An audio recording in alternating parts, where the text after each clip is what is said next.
Libro de los Hechos, capítulo 7, versículo 20, dice la bendita palabra del Señor. En aquel mismo tiempo nació Moisés, y fue agradable a Dios, y fue criado 3 meses en casa de su padre. Pero siendo expuesto a la muerte, la hija de Faraón le recogió y le crió como a hijo suyo.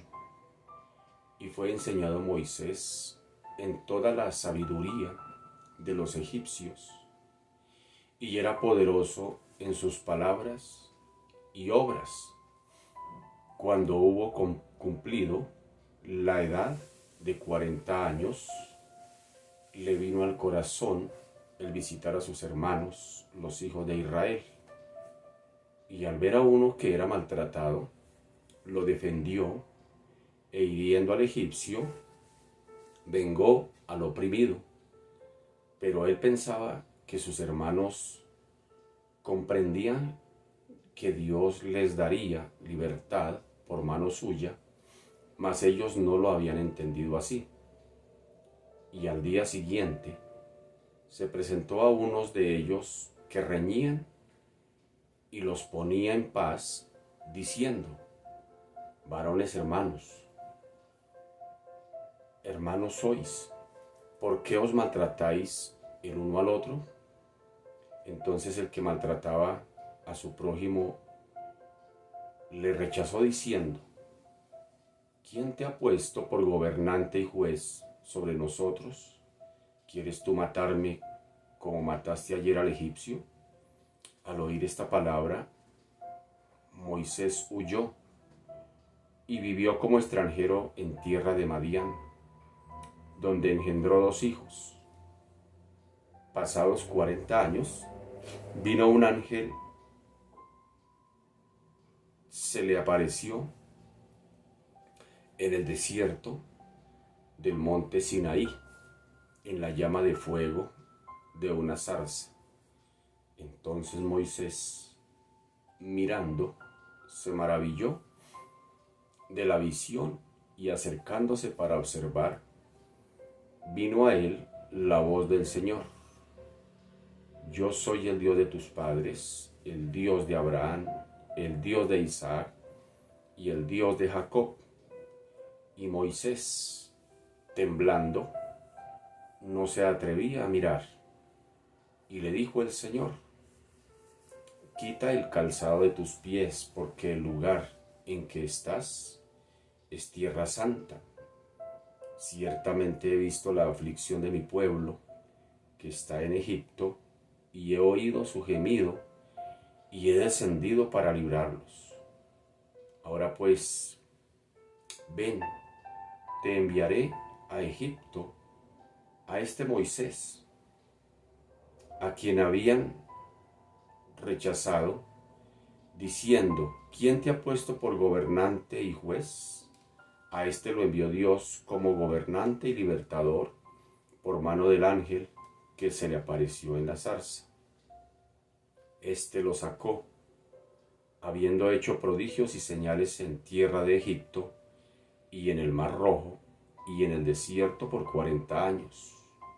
Este Moisés es el que dijo a los hijos de Israel: profeta os levantará el Señor vuestro Dios de entre vuestros hermanos, como a mí, a él oiréis.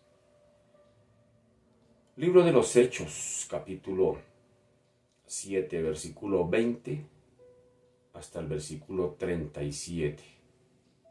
Muy buenos días, tengan ustedes, sean bienvenidos una vez más a este espacio de las mañanas bajo la sombra del Omnipotente. Hoy es jueves 10 de febrero del año 2022 y estamos haciendo un estudio concienzudo acerca del libro de los Hechos, escrito por Lucas. Y Lucas nos está contando que Esteban, uno de los que había sido llamado al servicio en las mesas, en la iglesia naciente, pues ahora está siendo confrontado ante los líderes religiosos, ante el Sanedrín, acerca de por qué está confrontando a las personas allá en la sinagoga, y ellos le llevan, y él está aquí en este capítulo 7, podríamos decir, el título de este párrafo, este capítulo 7, pues se conoce como la defensa de Esteban. Sin embargo, pues aquí Esteban no se está defendiendo propiamente, no está sacando argumentos para buscar ser de alguna manera absuelto de sus acusaciones, sino está siendo claro ante el Sanedrín y les está haciendo un recuento de la historia del pueblo de Israel. Entonces empieza desde antes de Abraham, los pasa por Isaac, por Jacob, por José, y ahora está haciendo alusión de otro personaje que ellos conocen muy bien desde las Escrituras, y es a Moisés, a quien Dios había escogido para liberar a su pueblo de la esclavitud. Recordemos que le había hecho una promesa el Señor a Abraham. Le había dicho que le daría descendencia, que le daría tierras, que lo pondría en esa tierra prometida. Sin embargo, le dijo que sería ese pueblo, que de sus lomos sacaría un pueblo, hablando del pueblo de Israel, y pues que ese pueblo iría a estar esclavo por 400 años, pero que cuando se cumpliera el tiempo, el mismo Señor los iba a librar y que iría a castigar, por decirlo así, a las naciones opresoras de su pueblo, en este caso Egipto. Entonces pues se está cumpliendo el tiempo de los 400 años y el Señor ahora nos cuenta aquí Esteban le está contando al Sanedrín, está haciendo el recuento, les dice: en aquel mismo tiempo nació Moisés. Es decir, está haciendo un recuento de la historia de sus patriarcas, de sus padres, como él mismo dice, y de los padres de ellos, como él mismo dice, nuestros padres, dice. Él incluye al Sanedrín, y pues ahora está hablando de cómo el Señor había llamado a Moisés y lo había comisionado como libertador para liberar al pueblo de Israel de la esclavitud de Egipto. Así que ahora él está contando que Moisés es elegido de Dios, pero que fue rechazado por muchos del pueblo. Y ahora está usando de Éxodo capítulo 3 para contar todo esto que acabo de leer. Y pues el Éxodo, prácticamente lo que él está diciéndoles allí al Sanedrín, Esteban al Sanedrín, pues es el momento culminante de los principios de la historia de Israel. Pues ya que al ser liberado de la esclavitud de Egipto, adquirió por medio de aquella liberación su carácter de nación. Es decir, cuando el viejito Jacob entra a Egipto, todavía no son nación, son simplemente la familia de Jacob, la familia que el Señor inclusive le había cambiado el nombre por Israel, pero todavía no eran nación. Cuando ellos entran esclavos eran una familia. Dice, entró José con 70, en algunos casos, en el caso de los textos, pues unos dicen que son 70, otros dicen que son 75, pero eso es lo de menos. Lo cierto es que entró José con toda su parentela allí a Egipto, por orden, por petición del mismo faraón de aquella época en la cual estaba sirviendo José. Entonces le dice: no es justo que su papito esté allá aguantando hambre y aquí nosotros con tanta comida. Venga, le digan a su familia que vengan para acá y pernocten acá y trabajen aquí en Egipto. Aquí hay trabajo para todos.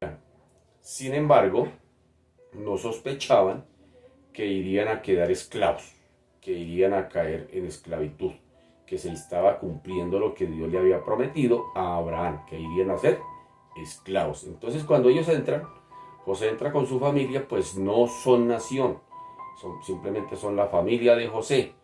Pero al salir de Egipto, de la esclavitud, pues ahora es importante entender que aquí ya prácticamente su carácter se está conformando ya a nación, llegando a ser un pueblo ya apartado para el servicio de Dios. Cuando el Señor le dice a Moisés, vaya ante Faraón, dígale que deje salir a mi pueblo, ¿sí nota? Dígale que deje salir a mi pueblo, no dijo dígale que deje salir a la familia de Jacob, sino a mi pueblo. Ya está hablando de un pueblo que saldrían de allí a servir al Señor en el desierto. Así que, pues su importancia explica la extensión de la narración de Esteban en esta parte, cuando él está contándole allí al Sanedrín. Pero la luz la enfoca en Moisés, es decir, él se enfoca ahora en Moisés, de quien Dios dice, como el mismo Dios levantó como gobernador y como libertador del pueblo, con la mano del ángel que se le apareció en la zarza y en cuyo poder realizó prodigios, señales en la tierra de Egipto y en el desierto, versos 25 y 26.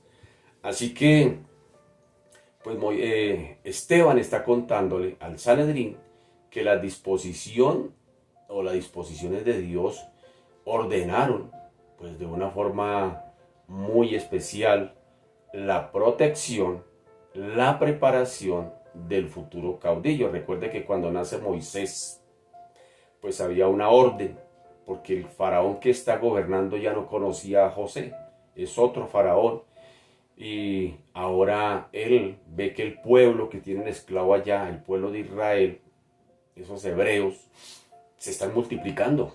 Entonces él da una orden por querer de alguna manera proteger su imperio.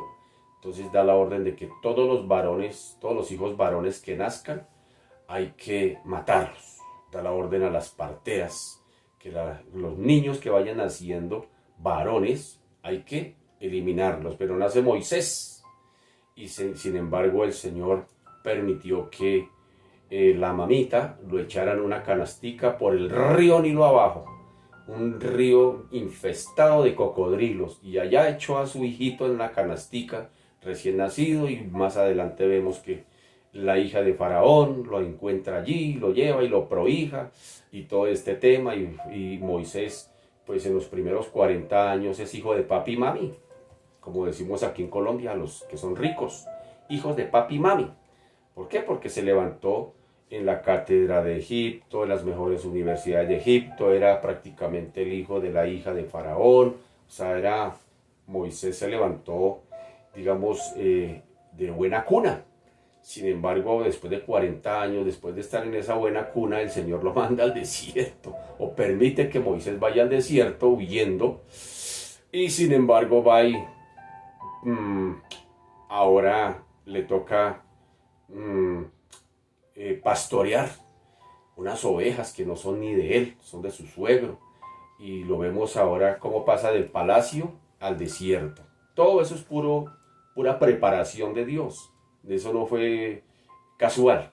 Todo Dios lo permitió. Moisés necesitaba como catedrático conocer prácticamente las leyes, la forma gubernamental, todas las costumbres de Egipto, para posteriormente ir a Egipto a cumplir con la obra del Señor.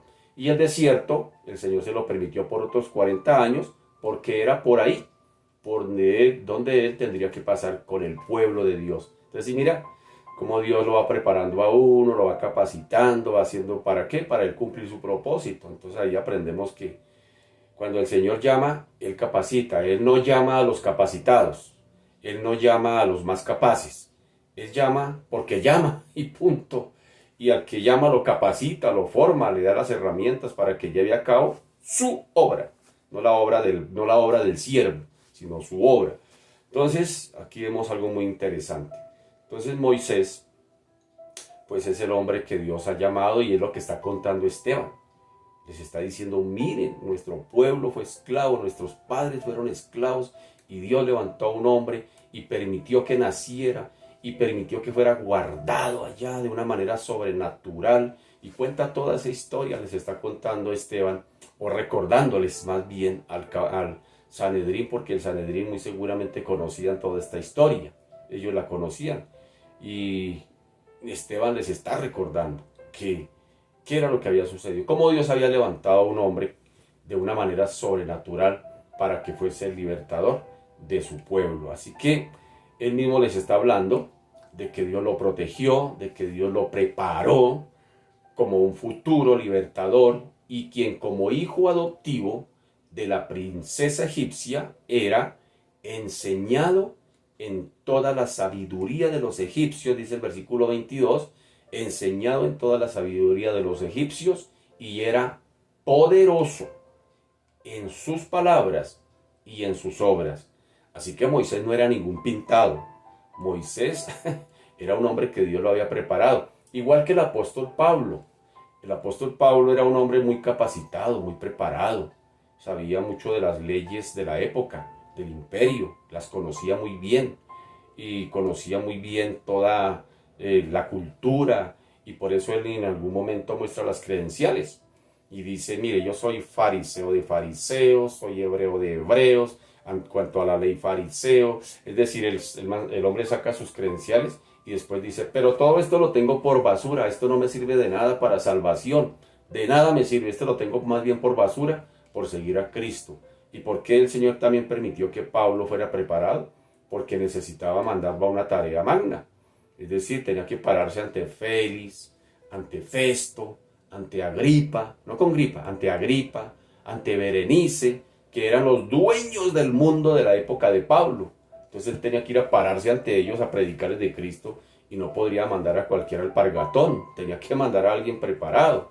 Entonces igual hermano, Dios siempre hace así. Él capacita a quien llama, Él los capacita. Entonces vemos que aquí de alguna manera Esteban está contando quién era Moisés. Dice que era enseñado en la sabiduría de los egipcios y que era poderoso en palabras y obras porque había sido prohijado por la hija de Faraón. Y a pesar de ello, que Moisés, al querer ayudar a sus hermanos, fue rechazado por ellos. Por eso Moisés decía, no me creerán, ese pueblo no me va a creer. Y pasaron 40 años antes de que fuese comisionado por el Señor en el desierto. Versículo 25 y 36 del relato que está contando Esteban. Y notamos de nuevo la gloria de Dios se manifestó a Moisés en una zarza en el desierto, y llegó a ser tierra santa, consagrada, porque el Señor le dice, quita sus zapatos o sus sandalias, porque la tierra que estás pisando es tierra santa. Y es tierra santa, ¿por qué? Porque la presencia del Señor estaba allí. El Dios de Abraham, el Dios de Isaac, el Dios de Jacob estaba en medio de esa zarza, quien interviene ahora de nuevo para la salvación de su propio pueblo. Y ya hemos hablado en algunos momentos cómo el Señor se le presenta a Moisés y le dice quién es Él. Y después de que se le presenta quién es Él, ahora le presenta por qué lo llama. ¿Por qué? ¿Cuál es la razón por la cual lo llama? Y esto es interesante, porque el Señor no le cuenta a uno las cosas simplemente, como hemos dicho en otro momento, ni para distraerlo, ni para entretenerlo, ni para arrullarlo, ni para informarlo. Cuando Dios lo llama, cuando Dios le habla a través de la palabra, es porque algo quiere hacer en el siervo y a través del siervo. ¿Sí me hago entender? Porque a veces nosotros somos muy olímpicos, decimos, Señor, háblame, háblame, háblame, háblame. ¿Para qué? Te pregunto, ¿para qué quieres que el Señor te hable? Cuando el Señor habla, lo mínimo que está esperando es obediencia, y algo va a hacer, algo nos va a pedir. Eso sí, póngale la firma, algo va a decir. Entonces vemos allí desde el Éxodo 3 cómo el Señor llama a Moisés, se le presenta quién es. Le dice, yo soy el Dios de tus padres, el Dios de Abraham, Dios de Isaac, Dios de Jacob. Y le dice, he escuchado el clamor de este pueblo, que están esclavos, están siendo oprimidos. ¿Sí? Le cuenta que hay un problema. El Señor a Moisés le dice, hay un problema, mire, mi pueblo está esclavo. Y después de que le cuenta el problema, le dice, ahora, ¿qué va a hacer el Señor? Primero se le presenta quién es Él. Luego le cuenta lo que está sucediendo en su contexto. Y después de que el Señor le cuenta a Moisés lo que está sucediendo en su contexto, ahora le dice qué es lo que él va a hacer. y le dice, voy a liberarlos. Y ahora le muestra a quién. Dice, ve tú ahora. Lea el Éxodo 3 y verá que va a encontrar todo ese contexto. Dice, ahora vaya usted. Entonces, si nota que cuando Dios nos habla, no nos habla para entretenernos, distraernos, arrullarnos, informarnos. Nos habla porque algo nos va a hacer, nos va a poner a hacer. Entonces, a veces nosotros queremos, Señor, háblame, háblame, ¿para qué? Entonces, hay que tener claro que si yo quiero que el Señor me hable, lo mínimo que tengo que estar dispuesto es a esperar que el Señor me mande a hacer algo y tengo que obedecerlo. Entonces a veces el Señor, cambia a mi vecino, cambia a mi familiar, cambia a mi marido, cambia a fulano. Sí, pero el Señor de pronto te va a decir, bueno, vaya abrácelo, vaya perdone, vaya sea más amable con él, vaya, sí, lo va a mandar a hacer algo a usted para que su marido, su familiar, su vecino cambie. Si no, él no lo va a hacer de manera mística, ni milagrosa, ni sobrenatural. Él lo va a usar a usted para cambiar el corazón de la persona por la cual usted ora. Señor, que mi familia se convierta, Espíritu Santo, convéncelos, pero ¿a través de quién? Pues lo va a usar a usted para que vaya y les predique, les testifique, ore por ellos. Así es como funciona, hermano. Así es como funciona el Evangelio. Es práctico, por eso hay que entender que la relación con Cristo es personal, es práctica, es diaria, es constante, es incondicional. Es de una manera que el Señor nos muestra que no es religiosa, ni ritualista. Es una relación práctica, yo lo llamo así, es una relación práctica. La cotidianidad, el Señor habla y el siervo obedece. Así de sencillo es. Nosotros somos quienes la complicamos. Así que el Señor, pues, volviendo a nuestro relato, Él interviene ahora para salvar a su pueblo. Ahora escoge a Moisés según su soberana voluntad y a pesar de la actitud del pueblo. Allá en el versículo 31 que está mostrando Esteban dice, entonces Moisés, está contando Esteban al Sanedrín, entonces Moisés, mirando, se maravilló de la visión y acercándose para observar, vino a él la voz del Señor, yo soy el Dios de tus padres. ¿Sí? Primero le dice quién es. Yo soy el Dios de tus padres, el Dios de Abraham, el Dios de Isaac y el Dios de Jacob. Y Moisés temblando no se atrevía a mirar. Y le dijo el Señor, quita el calzado de tus pies porque el lugar en que estás es tierra santa. Ciertamente, ahora mire lo que el Señor está diciendo. Ahora el Señor le cuenta a Moisés que hay un problema.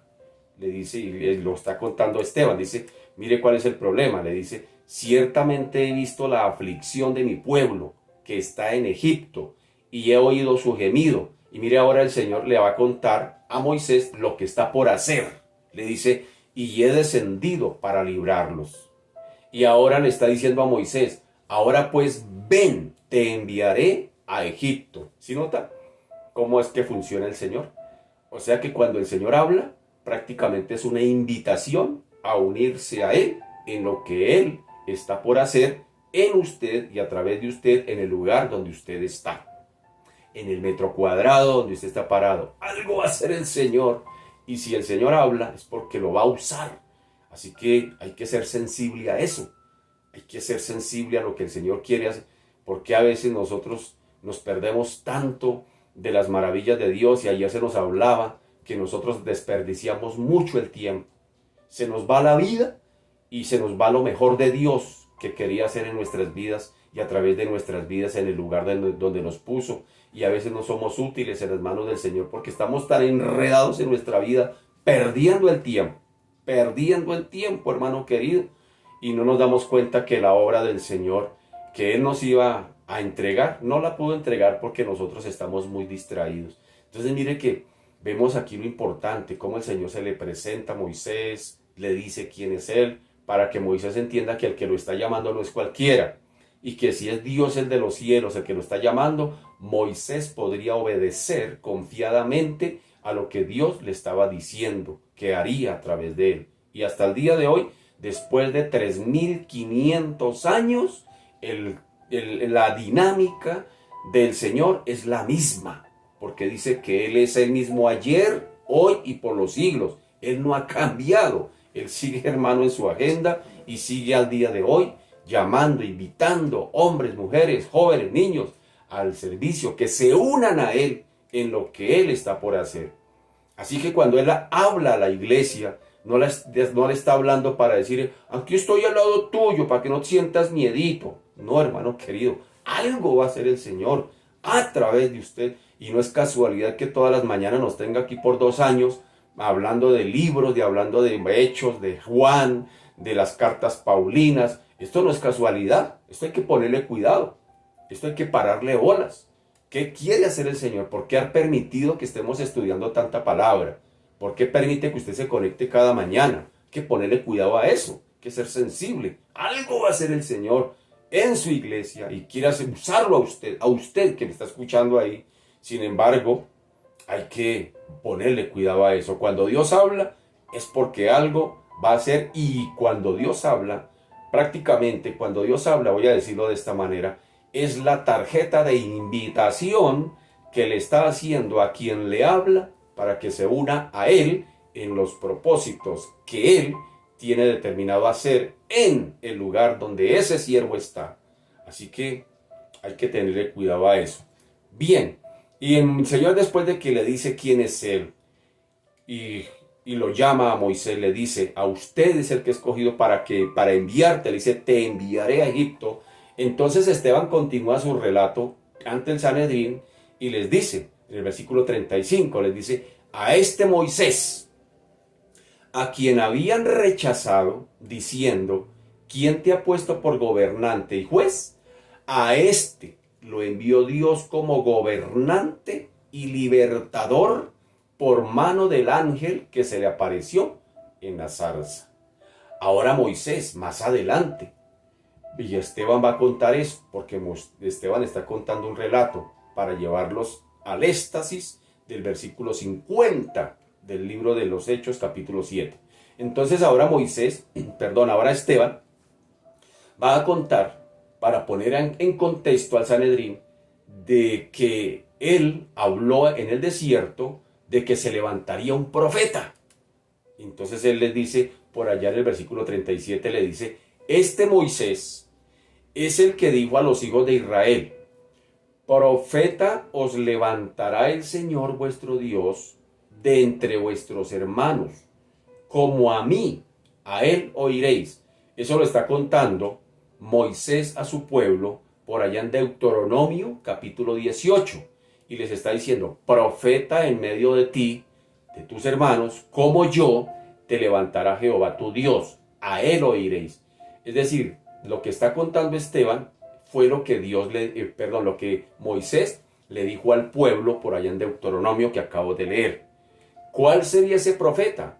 Pues estaba hablando nada más y nada menos que de Jesús. Entonces, si nota cómo Esteban lo va llevando al Sanedrín y va contando relatos del pueblo, de la historia de su pueblo, para ir mostrando al Mesías, para irlos llevando a donde ellos no quieren llegar, ni de lo que ellos quieren oír, es precisamente al Mesías, al que ellos habían matado, al que el Señor había resucitado, al que Esteban dijo, veo los cielos abiertos y la gloria de Dios y al Hijo de Dios a la diestra del Padre. Es decir, Esteban los está llevando allá, los está listando y preparando para ponerlos ahí en ese contexto. Entonces, Esteban enlaza a Moisés con el Mesías. Cuando Moisés habla ya en Deuteronomio 18, allá a su pueblo, ya van por el desierto, ya han avanzado, ya allí Moisés le habla, le da estas indicaciones al pueblo de que el Señor les levantaría un profeta como él, dice como yo, o sea como Moisés, dice pero a él oiréis. Entonces está hablando de Jesús y ahora Esteban usa de ese relato para ponerlo aquí en contexto ante el Sanedrín, que Esteban, o sea, lo enlaza a Moisés con el Mesías que había de ser levantado por Dios de igual forma que levantó a Moisés. Es decir, por la soberanía de Dios, para la bendición del pueblo y a pesar de la actitud de este pueblo rebelde. Como el día de hoy. Dios le levantó a Egipto, a Israel, a su pueblo, a un libertador llamado Moisés para libertarlos de la esclavitud de Egipto. Por eso Moisés dice, el Señor les va a levantar otro profeta como yo, y a él oiréis, hablando de Cristo. Ahora hablando, haciéndose ese paralelo, pues Dios levantó a Cristo como libertador de la raza humana, no de Egipto, sino del pecado. Por eso Egipto se tipifica mucho con el pecado o con el mundo. ¿Sí nota? Entonces, así como rechazaron a Moisés, su propio pueblo, pues hasta el día de hoy Cristo es rechazado por la raza humana. Cristo no es muy aplaudido. Inclusive Dios mismo. Dios es tan rechazado por el mundo entero. La mayoría del mundo rechaza a Dios. Quieren todo lo bueno de Dios, pero no quieren compromisos con Dios y mucho menos con su Cristo. Porque Él dice, sed santos como yo soy santo.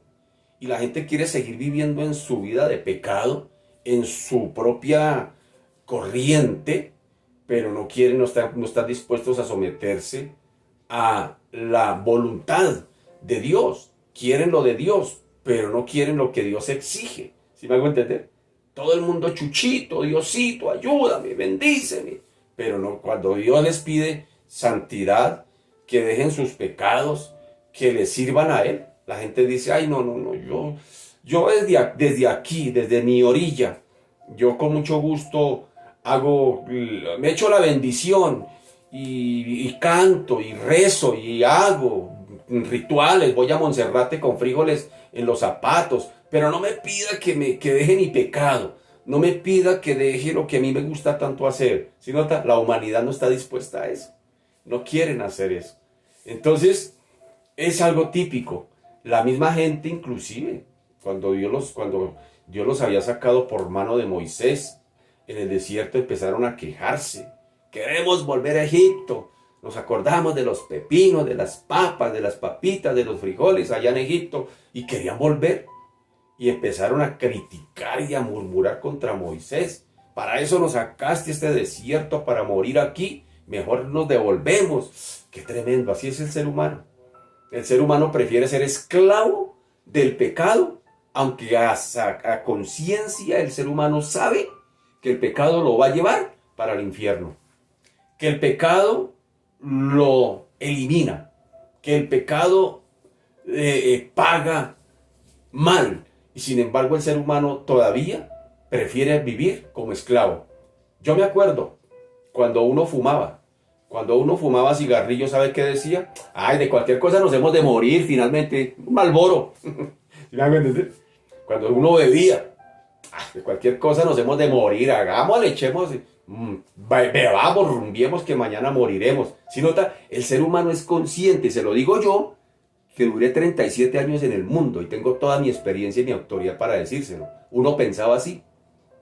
Uno sabe que se está revolcando en el pecado y que se está muriendo en el pecado y que es esclavo del pecado, pero uno quiere seguir en el pecado porque le parece agradable y uno es consciente, uno sabe, hermano querido. Yo por eso no admito que una persona diga, ay, yo no sabía. Sí sabe, hermano, uno sabe, uno es consciente, porque así nos diseñó el Señor desde nuestro nacimiento, desde antes de la creación del mundo. En la misma creación el Señor le dio al hombre, lo hizo a su imagen y semejanza. Es decir, el ser humano tiene conciencia de que hay Dios. El ser humano es un ser espiritual por naturaleza. Todos los seres humanos somos conscientes de que necesitamos adorar, reconocer que por encima de nosotros hay un ser superior. El problema es que la gente no quiere reconocer al Dios que lo confronta con sus pecados. No, entonces por eso busca adorar. Se crea dioses diseñados. Dios hizo al hombre a su imagen, pero el hombre quiere hacer un dioses a su imagen, a imagen del hombre, que no le exija, que no le pida santidad, que lo deje vivir como quiera. Todo eso hace el ser humano. Entonces, me hago entender, por eso no quiero nada con el Dios de la Biblia, porque ese Dios exige santidad. Dice, sin santidad nadie verá al Señor. ¿Sí nota? Entonces, volviendo a nuestro asunto, pues vemos que Dios por su soberanía, había escogido a Moisés para liberar a un pueblo, como también en su soberanía había escogido a su propio hijo o había mandado a su propio hijo para venir a liberar a esta humanidad del cáncer del pecado. Y así como rechazaron a Moisés, el pueblo de Israel, así también hasta el día de hoy, la gente, el mundo rechaza a Dios y a su Cristo, a su Mesías. Lo rechazan. La gente abiertamente se declara enemiga de Dios. Enemiga de Dios, no quiere nada con Dios, ya lo dije. Quieren las bendiciones de Dios, que Dios los bendiga, que Dios los tenga en buena vida, que Dios les dé salud, trabajo, salud, dinero y amor, y que el que tenga esas tres cosas, que le dé gracias a Dios, dice la canción. Pero sin embargo, cuando Dios exige de aquella persona santidad, obediencia, hacer su voluntad, la gente dice, uy, no, deje así, no me toque ese asunto, no me toque ese asunto, yo creo en Dios. Mucha gente dice, yo creo en Dios y le pido, ¿sí nota? Yo creo en Dios y me echo la bendición, los 4 machetazos cuando voy a salir a mi trabajo, yo creo en Dios, pero ese creer no es como Dios lo exige. Creer en Dios es obediencia, es hacer su voluntad. Creer en Dios es santidad, creer en Dios es hacer las cosas a la manera de Dios, no a la manera como me parece. Eso es creer en Dios. Así que Esteban entonces está enlazando ese evento ante el Sanedrín. El Moisés con el Mesías, que había de ser levantado por Dios de igual forma que Moisés, y es decir, por la soberanía de Dios para la bendición del pueblo y a pesar de la actitud rebelde de este pueblo. Quizá la profecía tenía en primer término un sentido general, con referencia al ministerio profético por el cual Dios habría de bendecir al pueblo, pero que se personifica o se personaliza más bien en el profeta máximo, que es Cristo, el Hijo de Dios, por quien Dios mismo había de dar la última palabra, no solamente a Israel, sino al mundo entero. A lo suyo vino, los suyos no lo recibieron, los suyos lo rechazaron. Juan 1:11. Es más, un poquito más extremo, Juan 1:10. Dice, vino a su mundo y el mundo no lo conoció. ¡Qué tremendo! Su mundo, creado por él mismo. Y vino y el mundo no lo reconoce. Y vino a su pueblo, a su pueblito, a los que sacó él, los escogió. Y dice, tampoco lo recibieron. A lo suyo vino y los suyos no lo recibieron. Entonces el panorama se abre. Entonces el Señor dice, entonces más, esa palabra, más a los que creyeron en su nombre, a los que lo recibieron, les dio derecho legal de ser hechos hijos de Dios. ¿Sí nota? ¿Sí nota que no todos son hijos de Dios? Somos hijos de Dios en cuanto a creación, pero no en cuanto a redención. En cuanto a salvación, es diferente. Usted puede decir, yo soy hijo de Dios. Sí, usted es hijo de Dios en cuanto a creación, pero no en cuanto a redención. Porque en cuanto a redención es a los que creyeron en Jesús, dice Juan 1:12, a los que creyeron, a los que le recibieron. A estos fue los que Dios les dio derecho legal de ser hechos hijos de Dios. ¿Sí nota? Léalo, mi querido católico, ahí tiene una Biblia también, ahí lea la mano. Juan 1:12, ahí está, más claro no canta, ¿sí? Entonces, aquí pues la lección adquiere un valor contemporáneo, ya que la misión de Jesucristo, tan poderoso, Él en palabra y en hechos, estaría en el pensamiento de la memoria de todos aquellos del Sanedrín, cuando dice Esteban en el capítulo por ahí o mejor Esteban no, sino cuando allá en Hechos 3, verso 22, el mismo Pedro dice, porque Moisés dijo a los padres, el Señor vuestro Dios os levantará profeta de entre vuestros hermanos, como a mí, a él oiréis en todas las cosas que os hable, y toda alma que no oiga a aquel profeta, será desarraigada del pueblo. El mismo Pedro ya les había predicado, así que estos sabían que Dios habría de levantar como Moisés, el Moisés que ellos tanto defendían en cuanto a la ley, que Dios habría de levantar a uno semejante a él, que también les iría a libertar, no de la esclavitud de Egipto, sino ahora de sus propios pecados. Y no solamente a su pueblo Israel, sino a la humanidad entera. ¿Sí nota? Eso ellos lo sabían muy bien. El Sanedrín sabía todo esto. Y aquí, en su relato, Esteban continúa diciendo, ahora, hablándoles de lo que pasó en Sinaí, de lo que pasó con la ley, de lo que pasó con el tabernáculo, de ese templo que ahora ellos tanto defienden, porque ellos defendían el templo, la ley, Abraham, los sacrificios, todo eso lo defendían ellos. Y ahora Esteban, para ponerlos más en contexto, les dice acerca de esas indicaciones allá en Sinaí, y y emplea el versículo 38 y les dice, este es aquel Moisés que estuvo en la congregación en el desierto con el ángel que le había o que le hablaba en el monte Sinaí, y con nuestros padres, y que recibió palabras de vida que darnos, dice Esteban. Y dice en el versículo 39, al cual nuestros padres no quisieron obedecer, sino que le desecharon, y en sus corazones se volvieron a Egipto. Cuando dijeron a Aarón, haznos dioses que vayan delante de nosotros, porque a este Moisés que nos sacó de la tierra de Egipto, no sabemos qué le haya acontecido. Entonces hicieron un becerro y ofrecieron sacrificio al ídolo, y en las obras de sus manos se regocijaron, y Dios se apartó, oigan eso, y los entregó a que rindiesen culto al ejército del cielo, como está escrito en el libro de los profetas. ¿Acaso me ofrecisteis víctimas y sacrificios en el desierto por 40 años, casa de Israel? Antes bien, llevasteis el tabernáculo de Moloc y la estrella de vuestro dios Renfán, figuras que os hicisteis para adorarlas. Os transportaré pues más allá de Babilonia.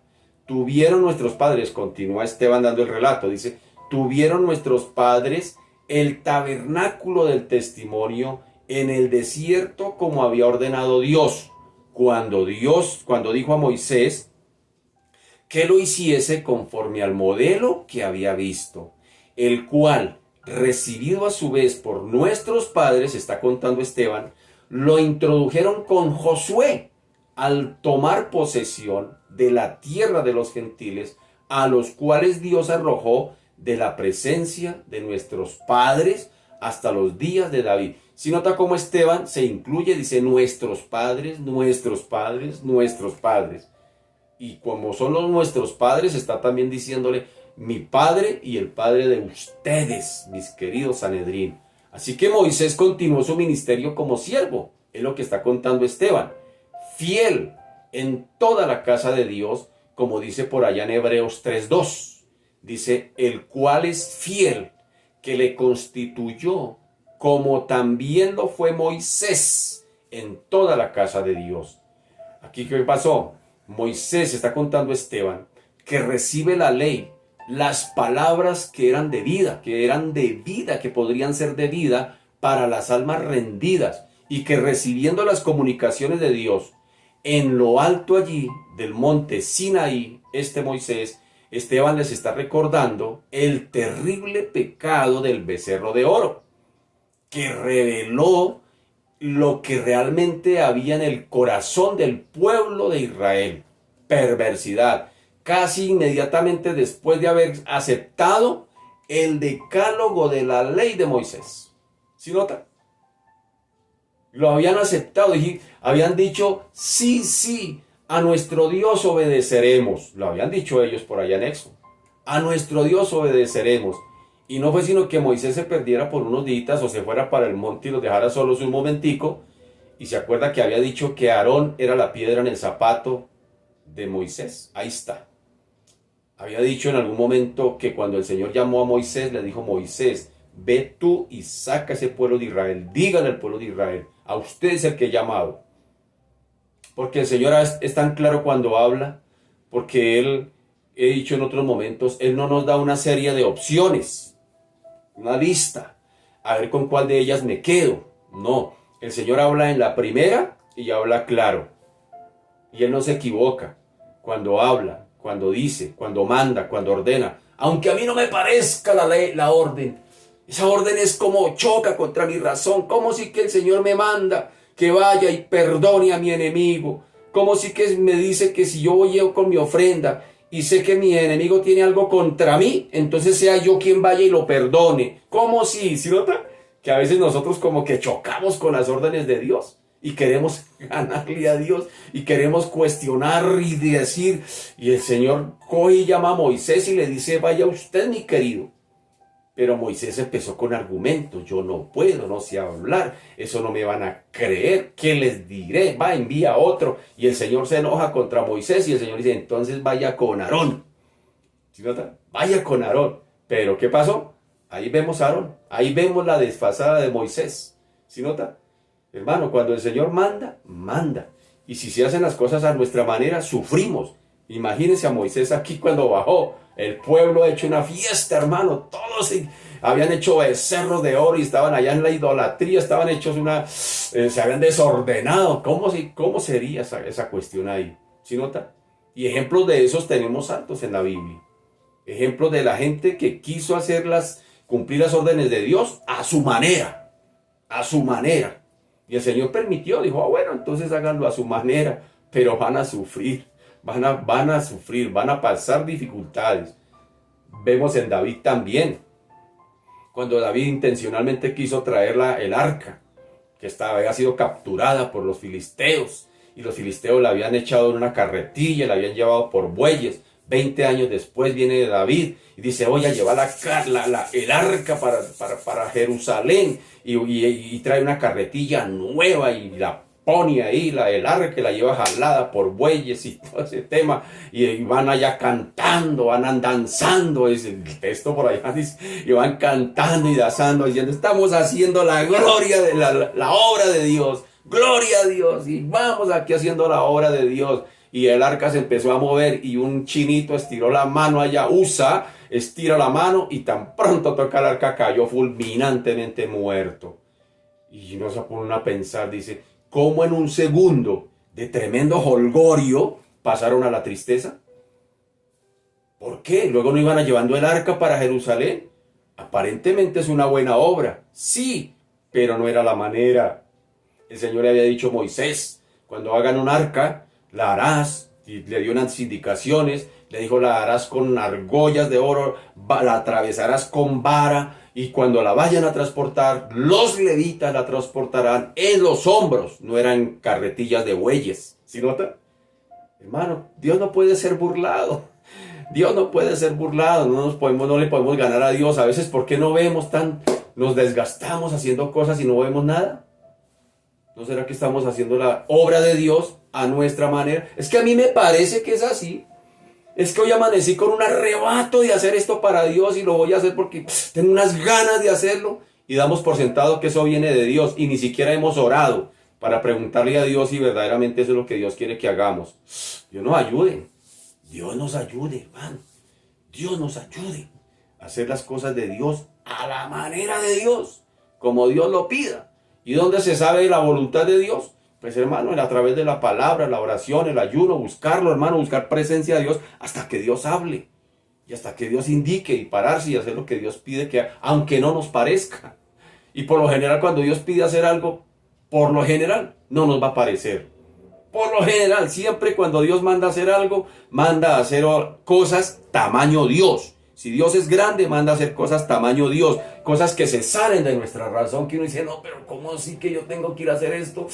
Y hermano, posiblemente esa sea la voluntad de Dios para usted, para que usted la lleve a cabo, aunque no le parezca. Que Dios nos ayude. Así que vemos cómo en la ausencia de Moisés entonces hicieron presión al débil Aarón para que les hiciera un dios becerro que simbolizara o sustituyera a Jehová de los ejércitos. Y al profeta perdido, digámoslo así, en el verso 38, es decir, ¿quién era el profeta perdido? Moisés. Dije, ¿quién sabe para dónde se fue? Se perdió. Así que el versículo 38 dice, este es aquel Moisés que estuvo en la congregación en el desierto con el ángel que le hablaba en el monte Sinaí, y con nuestros padres y que recibió palabra de vida que darnos, al cual nuestros padres no quisieron obedecer, sino que le desecharon y en sus corazones se volvieron a Egipto. Cuando dijeron a Aarón, haznos dioses que vengan delante de nosotros, porque a este Moisés que nos sacó de la tierra de Egipto no sabemos qué le haya acontecido. Entonces hicieron un becerro y lo ofrecieron en sacrificio al ídolo, y en las obras de sus manos se regocijaron. ¿Sí? En las obras de sus manos se regocijaron. Pocos se dan cuenta del trágico lenguaje aquí de este becerro de oro. Habían desviado el corazón, que quebrantó el pacto legal casi en el momento mismo de sellarse, descubriendo el fondo del corazón de la mayoría del pueblo. El corazón del pueblo estaba en Egipto. Es decir, iban a culto el domingo, pero de cuerpo presente, pero el corazón estaba en el mundo. ¿Sí nota? Algo así parecido. Algo así parecido. Estaban con Moisés y estaban en el desierto, iban camino a la tierra prometida. Vivan los cuerpos ahí iban, pero de corazón todavía estaban allá en Egipto, en la idolatría, en lo que ellos añoraban, en todo ese tema. Pero Moisés ya había recibido el diseño del tabernáculo y el orden de los sacrificios que prefiguraban la obra de expiación, de redención, por medio de aquel que había de ser a su vez o a la vez sacerdote y víctima propiciatoria. Y Esteban pone en relieve aquí todo ese tema y les habla del rechazamiento de las palabras de vida que ellos habían rechazado allá y el sentido íntimo que ellos habían tenido en cuanto a la adoración al becerro de oro. Es decir, Esteban está llevando al Sanedrín, porque muy seguramente el Sanedrín va a decir, uy, qué gente tan terrible, ¿no? ¿Cómo lo hicieron? Oiga, pero ¿por qué en un momento así? Pero Esteban los está llevando es para demostrarles de una manera implícita que el mismo Sanedrín también está en la misma actitud del pueblo de Israel que salió de Egipto, pero que hicieron un becerro de oro. Así que él está recalcando todo eso. Él está recalcando que siglos después, por las contundentes palabras del profeta Amós, más adelante, que el profeta que ellos tanto conocían, de los profetas que ellos tanto habían hablado y estudiado, el Sanedrín, ahora el profeta que dijo, Amós había dicho, y aquí está diciendo el mismo Esteban, mire cómo les dice, y Dios se apartó y los entregó a que rindiesen culto al ejército del cielo, como está escrito en el libro de los profetas. ¿Sí nota? ¿Sí nota cómo Esteban los está llevando al Sanedrín? Cuando le dice los profetas, ellos tienen que ponerse alerta. Eso quedó escrito, eso quedó plasmado. Y aquí Esteban les está recordando al Sanedrín. Les dice, sí, mire, ese evento quedó recordado y ustedes lo han estudiado también. Mire, les está diciendo, como está escrito en el libro de los profetas, ¿acaso me ofrecisteis víctimas y sacrificios en el desierto por 40 años en la casa de Israel? Antes bien, llevasteis el tabernáculo de Moloc y la estrella de vuestro dios Renfán, figuras que os hicisteis para adorarlas. Os transportaré pues más allá de Babilonia. Aquí está usando Esteban de estas palabras que había pronunciado el profeta Amós. Así que en el versículo 44 les dice Esteban, tuvieron nuestros padres el tabernáculo del testimonio celestial y la sola gracia de Dios simbolizaba este sistema levítico. Permitió que el pueblo fuese introducido en la tierra de Canaán bajo la guía de Josué. Y está en su narrativa Esteban diciéndoles, el cual, recibido a su vez por nuestros padres, lo introdujeron con Josué al tomar posesión de la tierra de los gentiles, a los cuales Dios arrojó de la presencia de nuestros padres hasta los días de David.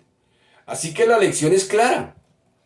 Desde el principio de la vida nacional de Israel, Dios había obrado la gracia en medio o por medio de su palabra en boca de siervos escogidos por Dios mismo. Y a pesar del corazón perverso de la mayoría del pueblo, que se manifestaba y en persistentes conatos de rebelión y en la constante propensión hacia cultos de la idolatría o cultos idolátricos, a pesar de todo eso, Dios había permanecido fiel con su pueblo. Y ahora Esteban más adelante los va llevando al Sanedrín y se adelanta un poquito y habla acerca de David. Los pone también en contexto de ese David que el Sanedrín tanto conocía, y los pone allí y les dice en el versículo 46 y les dice: este halló gracia delante de Dios, hablando de David. Ahora Esteban se adelanta y está hablando de David y dice: este halló gracia delante de Dios y pidió proveer tabernáculo para el Dios de Jacob. Mas Salomón le edificó casa. Si bien el Altísimo no habita en templos hechos de mano, como dice el profeta, el cielo es mi trono y la tierra el estrado de mis pies, ¿qué casa me edificaréis? Dice el Señor. ¿O cuál es el lugar de mi reposo? ¿No hizo mi mano todas estas cosas? Así que ahora Esteban los está llevando a otro personaje que ellos muy bien conocen, a la gran misión de David, el ungido de Dios. Fue la de establecer un trono. ¿Cuál era la misión que David tenía? Establecer un trono que llegara a ser eterno. ¿En la persona de quién? En la persona del Hijo de Dios. Como también de recibir una revelación sobre el templo que había de sustituir de forma más permanente, pues el tabernáculo de Moisés, como centro verdadero de culto. Es decir, ahora Esteban les está diciendo: ese templo en el cual ustedes están ahí parados, mi querido Sanedrín, fue propósito. Y los libros de las crónicas también presentan acá inclusive la historia de David, de sus descendientes, y exclusivamente desde el punto de vista al seguir el argumento que está usando ahora Esteban, quien enfoca la luz sobre la utilidad solamente temporal de los templos hechos por manos humanas. Versículo 48, Esteban les dice: si bien el Altísimo no habita en templos hechos de mano, como dice el profeta. Si no, ahí está usando nuevamente los profetas, de los cuales ellos tanto conocían, y le dice: el cielo es mi trono y la tierra el estrado de mis pies. ¿Qué casa me edificaréis? Dice el Señor. ¿O cuál de este lugar, o cuál es el lugar de mi reposo? Y está usando Esteban del profeta. ¿Pero de cuál profeta? Sí, Señor, cuando Esteban dice: si bien el Altísimo no habita en templos hechos de manos, como dice el profeta, pues está usando del profeta, en este caso, Isaías, que ellos también conocían muy bien. Y le cita por allá Isaías 66, donde dice Isaías: Jehová dijo así: el cielo es mi trono y la tierra estrado de mis pies. ¿Dónde está la casa que me habréis de edificar y dónde el lugar de mi reposo? Mi mano hizo todas estas cosas, y así todas estas cosas fueron, dice Jehová. Pero miraré a aquel que es pobre y humilde de espíritu y que tiembla a mi palabra. Así que, pues no hemos de caer tampoco en el error de subestimar los medios de revelación que Dios entregó por manos de Moisés en el tabernáculo y por manos de David en cuanto al templo, o en el caso de Moisés, ya que tanto el tabernáculo como el templo eran modelos de realidades celestiales y señales de la presencia de Dios mismo aquí en la tierra. Así que David, con toda razón, quiso edificar casa para Dios y recibió el diseño inclusive para la construcción de esa casa por revelación del mismo Señor. Sin embargo, así como el mismo Moisés, también había contemplado el modelo que se le había mostrado del tabernáculo. Tanto David como Moisés recibieron revelación de Dios de indicaciones en cuanto al diseño. En el caso del tabernáculo, a Moisés, y en el caso del templo, a David, ¿sí nota? Y dada nada más y nada menos que por el mismo arquitecto de arquitectos, Dios mismo. Así que Dios es quien les muestra y les habla a David y a Moisés, como dice por allá en Primera de Crónicas, hablando del templo, por allá en Primera de Crónicas 28, le dice, y David dio a Salomón, su hijo, el plano del pórtico del templo y sus casas, sus tesorerías, sus aposentos, sus cámaras y la casa del propiciatorio. Asimismo, el plano de todas las casas que tenía en mente para los atrios de la casa de Jehová, para todas las cámaras alrededor, para las tesorerías de la casa de Dios y para las tesorerías de las casas santificadas. O de las cosas, perdón, de las cosas santificadas. Salomón también fue escogido para cumplir la voluntad de Dios y erigir el templo, lugar que se llenó inclusive de la misma gloria de Dios. Por allá en Primera de Crónicas 28:10 dice, mira pues ahora que Jehová te ha elegido para que edifiques casa para el santuario, esfuérzate y hazla.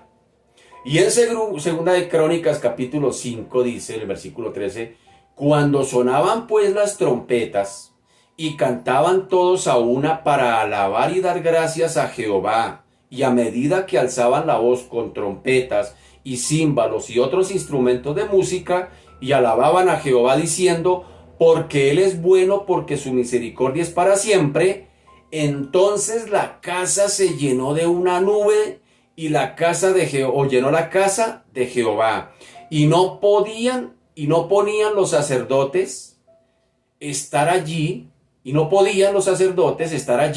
para ministrar por causa de la nube, porque la gloria de Jehová había llenado la casa de Dios. Y en Segunda de Crónicas capítulo 6, capítulo 7, está el evento cuando Salomón consagra este templo. Y lo que sucede. Y el Señor por allá le dice a Salomón, le dice, ahora he escogido y he apartado esta casa para que esté en ella mi nombre para siempre, y cuando oren me escucharán, estarán oídos mis oídos estarán atentos a la oración en este lugar. Por ahí está en Segunda de Crónicas capítulo 6 y capítulo 7. ¿Sí nota? Así que la equivocación de los judíos carnales, digámoslo así, el Sanedrín, consistía en, primero, creer que el culto o un culto externo podía agradar a Dios, y era un error que había sido consagrado o condenado por los profetas varias veces en el Antiguo Testamento. Otro de los errores era pensar que una cosa material podría ser casa de Dios, en sentido permanente, sin discernir que señalaba más bien una consumación en el plano espiritual y eterno en el futuro. ¿Sí nota? Lo tercero, otro error, reservar para sí mismos lo que había de ser casa de oración para todas las naciones, como bien lo explica el Señor usando de Jeremías. El Señor habla ya en Marcos capítulo 11, le dice, y les enseñaba diciendo, no está escrito, dice Jesús, no está escrito, ¿dónde está escrito? Por allá en Jeremías, mi casa será llamada casa de oración para todas las naciones, mas vosotros la habéis hecho cueva de ladrones. Eso lo dijo Jeremías también por allá en el Antiguo Testamento. Aquí les está diciendo, les está dando a entender que habían cometido errores al endiosar el templo, pero no se daban cuenta que era tipo y figura de que más adelante el Señor no iría a morar en casas hechas de manos, sino en las personas, es decir, en todos aquellos que aceptaran a Cristo como su suficiente Salvador. El Espíritu Santo vendría a morar en ellos. Por eso cuando los israelitas le preguntan a Pedro, ¿qué haremos? ¿Qué haremos? ¿Qué haremos? El mismo Pedro les dice, arrepiéntanse, bautícense y recibirán el don del Espíritu Santo. Así que ahora, ¿dónde está el Espíritu Santo morando? Pues en la vida del creyente. Somos el templo del Espíritu Santo dice la Escritura. Así que ellos no comprendían que había de ser un testimonio más bien el templo, el tabernáculo, todo eso que les está mostrando Esteban, que sirviera más bien para extender el conocimiento de Dios a todas las familias de la tierra.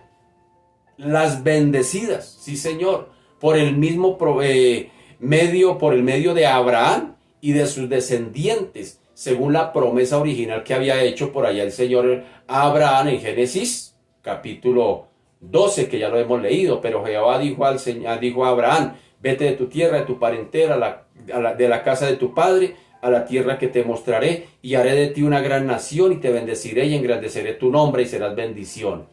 El Sanedrín eran tan celosos de las costumbres religiosas del templo, los sacrificios, de todo este tema. Sin embargo, ellos no habían todavía querido admitir que todo esto era tipo y figura pues del Mesías que vendría, y que ya cuando él viniera no se necesitaría de templos hechos de manos. De hecho, el mismo Señor, cuando los discípulos quieren de alguna manera impresionarle, le dicen: Señor, mire ese majestuoso templo. Y el Señor les dice: de esto no quedará piedra sobre piedra, de esto no va a quedar nada. Pues estaba hablando que en el año 70 pues ese templo iría a ser destruido, pero también estaba hablando a la vez el Señor, les estaba hablando de toda esa religión judaica que sería echada por piso una vez que Cristo fuese glorificado a la diestra del Padre, consumada la obra. Cuando él dijo consumado es, quiso decir ya no hay necesidad de templos, ya no hay necesidad de tabernáculos, ya no hay necesidad de sacrificios, ya no hay necesidad de nada de esas cosas que este pueblo ha venido practicando por siglos. Ahora, como dijo Juan el Bautista, he ahí el Cordero de Dios. Ese es el que quita el pecado del mundo, no lo tapa, lo quita el pecado del mundo. Entonces ya no era por sacrificios, ellos tenían que aprender todo eso, pero no lo habían entendido. Ellos eran tan religiosos, el Sanedrín era tan celoso acerca de todas las costumbres judaicas, de todo ese judaísmo, que no lo entendían. Por eso Esteban, para llevarlos a Cristo, les está queriendo decir que todas esas cosas del Antiguo Testamento no eran otra cosa más que tipo y figura del Mesías, que ya llegó entre ellos, pero que ellos mismos habían matado. ¿Qué está haciendo Esteban? Pues los está listando, los está preparando para cuando llegue el versículo 50, es cuando les dice: ustedes son duros de cerviz. ¿Por qué? Porque muy seguramente el Sanedrín, como buenos religiosos judíos ortodoxos, muy seguramente ellos dirían: oiga, esa gente era terrible, ¿no? Esa gente era terrible. ¿Cómo hicieron todo eso? ¿Por qué fueron a desobedecer al Señor? Todo lo que nos está contando aquí Esteban. Por eso ellos, el Sanedrín, ponen mucha atención, prestan mucha atención, pues precisamente a lo que está narrando Esteban acerca de la historia del pueblo de Israel. Y ellos le prestan atención, pero lo que no se han dado cuenta es que Esteban los está llevando, los está preparando para que al final el mismo Esteban los va a confrontar a ellos. Les va a decir en otras palabras mayores: ustedes son iguales que ellos. Ustedes no vengan a creer que por su religiosidad son mejores que ellos, porque son iguales a ellos. Es más, son peores que ellos. Y les dice: ustedes son duros de cerviz. Y eso lo empieza a narrar. Es decir, Esteban los está preparando, los está llevando para el versículo, digámoslo así, versículo 50. Qué tremendo. Hoy podríamos decir lo mismo, ¿no? Ay, si yo hubiera estado allí, yo no hubiera sido así. Si yo hubiera estado ahí al pie de la cruz de Cristo, yo lo hubiera defendido al Señor. No, hermanos, si hubiéramos estado allí, muy seguramente nosotros seríamos los primeros que hubiéramos llevado los clavos. Muy seguramente nosotros también hubiéramos ayudado a entretejer la corona de espinas. Porque el mismo potencial que tuvieron aquellos, también lo tenemos nosotros hoy.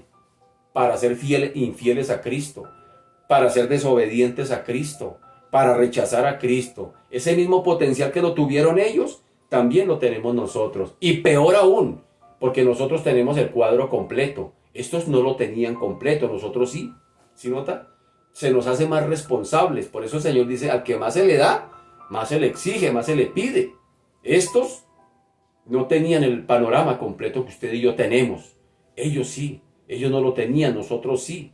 Y sin embargo nosotros se nos hace más responsables como iglesia, porque sencillamente conocemos toda la historia, toda completica, y sin embargo somos más necios, Cuando decimos, yo no quiero obedecer al Señor, yo quiero vivir a mi manera, yo quiero tener un cristianismo como a mí se me antoje, yo quiero hacer las cosas como yo quiero. ¿Sí nota? Sabiendo, conociendo toda la historia. No es porque quiera justificarlos a aquellos, pero lo que está haciendo Esteban es llevándolos a la historia de su pueblo, cómo fueron tan rebeldes con Dios, para mostrarles que ellos son más rebeldes que el pueblo de los antiguos, como dice bien Esteban, nuestros padres.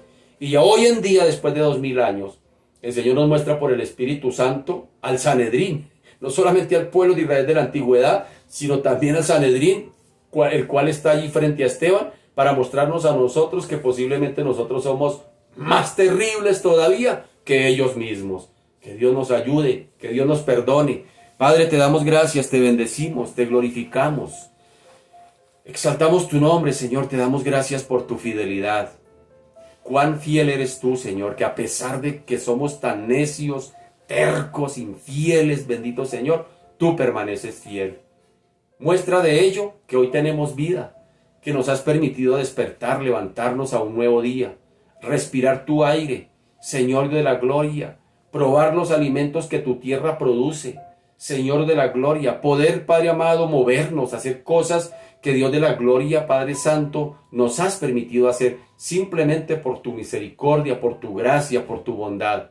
Señor, somos tan necios, tan tercos, Padre amado, que conocemos, Señor de la gloria, la historia al derecho y al revés, pero sin embargo, bendito Señor, no estamos dispuestos, Señor, a someternos a tu propósito, a someternos a tu voluntad. Ayúdanos, bendito Señor, Dios de la gloria, Padre amado, a crear conciencia en nuestro propio corazón, Dios de los cielos, que necesitamos, Padre amado, Señor de la gloria, por fin una vez en la vida obedecerte, Señor, hacer tu voluntad, dejar de, Señor de la gloria, querer ganarte, de dejar, Padre amado, ser necios y tercos, querer hacer las cosas a nuestra manera, como nos parece, como creemos que se debe hacer.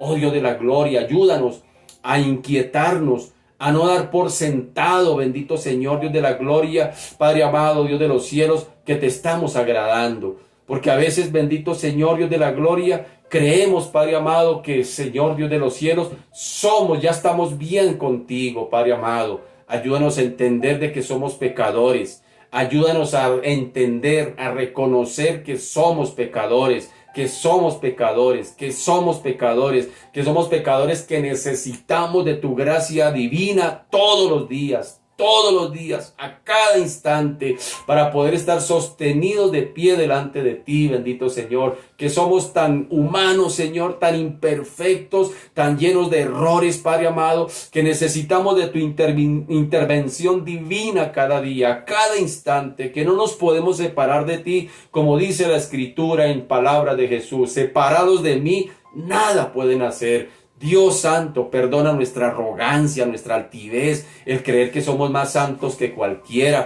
el creer que somos mejores que otros. Perdónanos, bendito Señor, Dios de la gloria. Aquí Esteban está llevando al Sanedrín, Dios de la gloria, ante ellos que se creían que eran los más importantes de la nación, que se creían los dueños de la nación, que se creían los más santos, que juzgaban a todo el mundo, que señalaban a todo el mundo. Esteban los está llevando, bendito Señor, Dios de la gloria, a que entender que no fueron mejores que sus padres, que sus antepasados no fueron mejores. Ellos también fallaron, ellos también fueron infieles. Y Dios de la gloria, y ahora Él les va a decir: ustedes también, ustedes son peores que ellos, Dios de la gloria. Y hoy muy seguramente tú nos dices a nosotros: ustedes son peores inclusive que esos antiguos. Señor, perdónanos, Padre amado, Dios de la gloria, porque Señor, Dios de los cielos, Padre amado, nos hemos arropado con mantos de religiosidad barata, bendito Señor, Dios de la gloria. Ayúdanos a entender que tú pagaste un alto precio, bendito Señor, Dios de la gloria, para rescatarnos del pecado, bendito Señor, y que lo que cuesta, bendito Señor, Dios de la gloria, no es para dejarlo ahorillado, no es para dejarlo, Señor, abandonado, Padre amado, Dios de la gloria, es para, Padre amado, cuidarlo, lucirlo, llevarlo, contarlo, mostrarlo, bendito Señor, y el alto precio eres tú mismo, bendito Señor, Dios de los cielos. Perdónanos por dejarte en vergüenza, por avergonzarnos de ti, por dejarte mal parado donde estamos en esa empresa. Perdónanos por los malos testimonios, bendito Señor, Dios de la gloria, que las personas tienen que decir de nosotros, bendito Señor, Dios de la gloria. Y mírelo, y eso que es cristiano, y mírela, y eso que es cristiana, y mírelo, y tienen que señalarnos, bendito Señor. Pero cuando reflexionamos, bendito Señor, acerca del asunto, nos damos cuenta que tienen toda la razón, la tienen toda, Padre amado, porque eso es lo que hemos mostrado al mundo, Padre amado. Perdónanos como pueblo de Dios. Señor Dios de la gloria, te doy gracias en esta mañana, te bendigo y te glorifico y te doy a ti toda la gloria en el nombre de Jesús, Señor. Amén y amén. Mis amados, que el Señor me les continúe bendiciendo. Un abracito para todos. Bendiciones. Chao.